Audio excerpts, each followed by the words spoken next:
bottom of my heart. If you're new to my channel, welcome. Thank you so much for the support and for visiting. I really appreciate it. And today I prepared for you one of those exotic, a little bit different, traditional dishes. I prepared for you the step-by-step on how to make Puerto Rican gandinga or piquito. Puerto Rican gandinga is a thick stew made with either pig or beef organs such as heart, kidneys, and liver. And if you want to see just how simple it is to make Puerto Rican gandinga, stay with me and I'll show you how. On the cutting board I have kidneys, heart, and I also have on the side some liver. We are going to be making a traditional Puerto Rican dish known as gandinga. And the gandinga basically is a mixture of these three organs combined with some spices and some vegetables stewed together to make the most delicious, acquired tasting stew. Over here I have the liver that I've already washed, and I washed it twice already. Next I'm going to soak it in a solution of water, sour orange, and vinegar. I like to do this so that we can remove a little bit of that bitter taste and flavor from the liver. Normally I like to rinse it twice, and on the third rinse I usually soak it for about an hour to 2 hours. You don't want to leave it soaking for too long in that solution. If you don't have sour orange and vinegar, you can use buttermilk to get rid of some of that bitter taste from the organs and the blood. It works very well. Basically what you want to do is the same process. Rinse it at least twice and then submerge it and soak it for at least an hour or so. I've used the buttermilk before.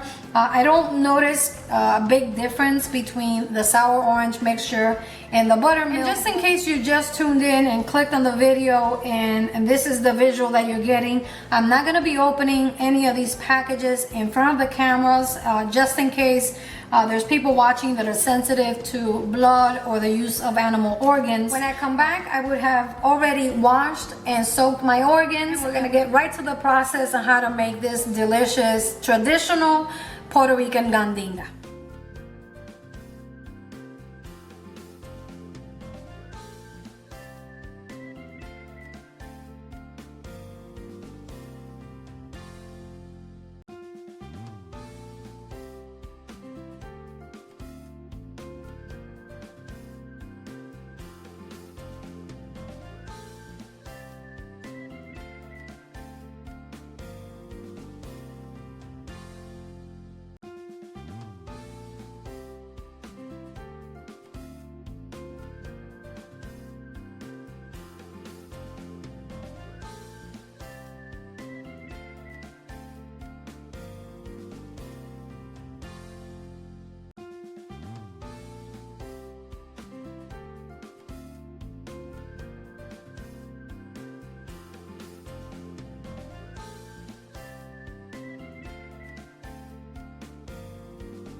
And before I cook it, I'm gonna rinse it once again.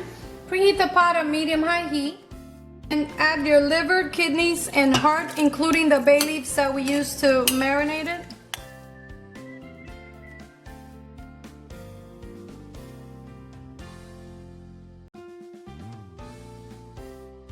Add your peppers.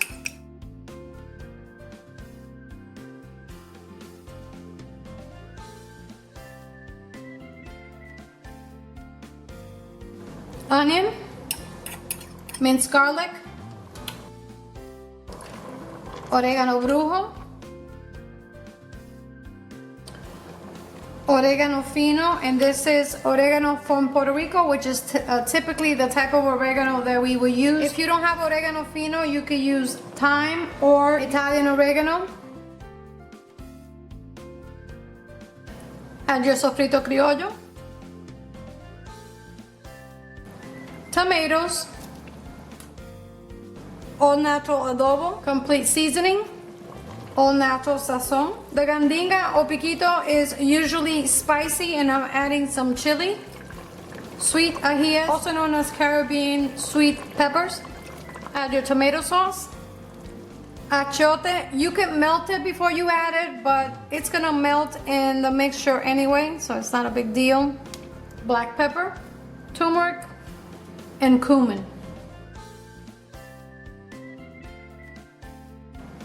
And we mix. Add the water. Continue cooking on medium-high heat until it comes to a boil. When it boils, reduce the heat to medium-low and continue cooking covered for about 10 to 15 minutes or until the liver, the heart, and the kidneys become tender. I'm using Yukon Gold potatoes. You can use russet potato. Any firm potato will do. I really do enjoy the taste of Yukon Gold potatoes.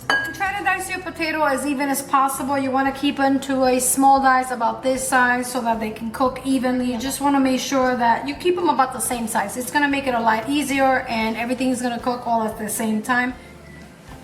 After 15 minutes, let's check to see if they're tender. And we can add our potatoes, sour orange, salt.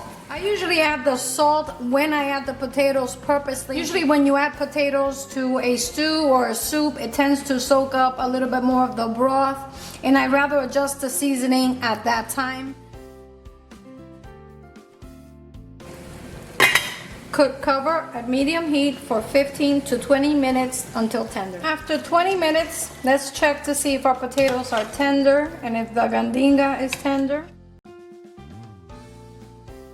And the potatoes are perfectly tender. The good thing about Yukon Gold potatoes is that they keep their shape, and the gandinga is perfectly tender. And also, this is the perfect time to check the seasoning. Let's check it out.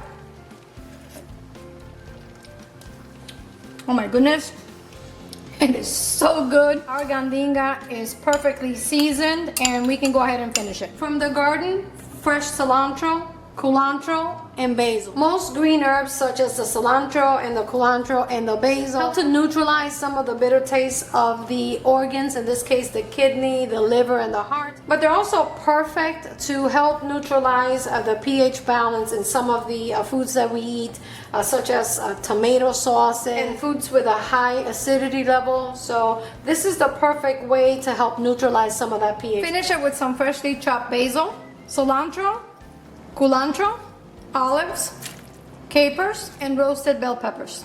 And finally, our gandinga is ready. Look at that. It is perfectly cooked.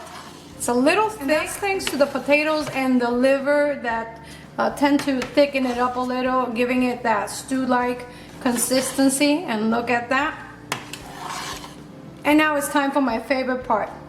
Let's go ahead and try it.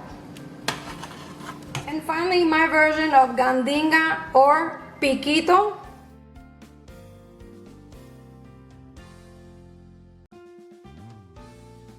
Let's try it. The time is here. Our gandinga is ready. Check it out. And typically, the gandinga is served with boiled green bananas, white rice, and avocado. Depending on the region of Puerto Rico where you live, you call it gandinga or piquito. Either way, it's absolutely delicious. Let's go ahead and try it. I want to get a little bit of everything. First, we want to try the gandinga. After all, I've been waiting all this time to try it. Let's get a little bit of that broth. Look at that.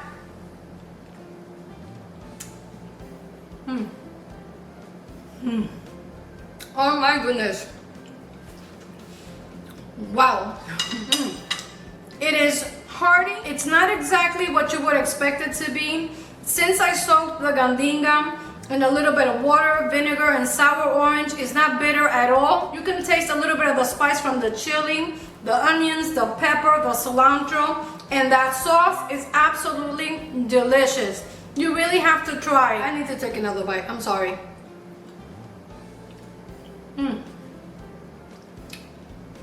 Oh my god. This particular dish brings back so many unbelievable childhood memories I can't even begin to explain. Another fun fact is that if you were diagnosed with low hemoglobin, this will be what your moms or your grandmas will whip up, and whether you liked it or not, they will make you eat it. They didn't have to force me to eat it because I really enjoyed it as a child. I had a chance to experience a variety of recipes and try different things. To me, that's a blessing. If you like this video, give me a thumbs up. Activate the notification bell to be notified when I upload more traditional, unusual video recipes like this one. And until next time, I'm Evita, cooking at the rhythm of my heart. Buen provecho y hasta la próxima.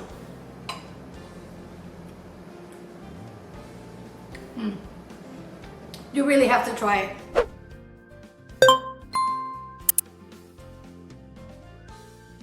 you.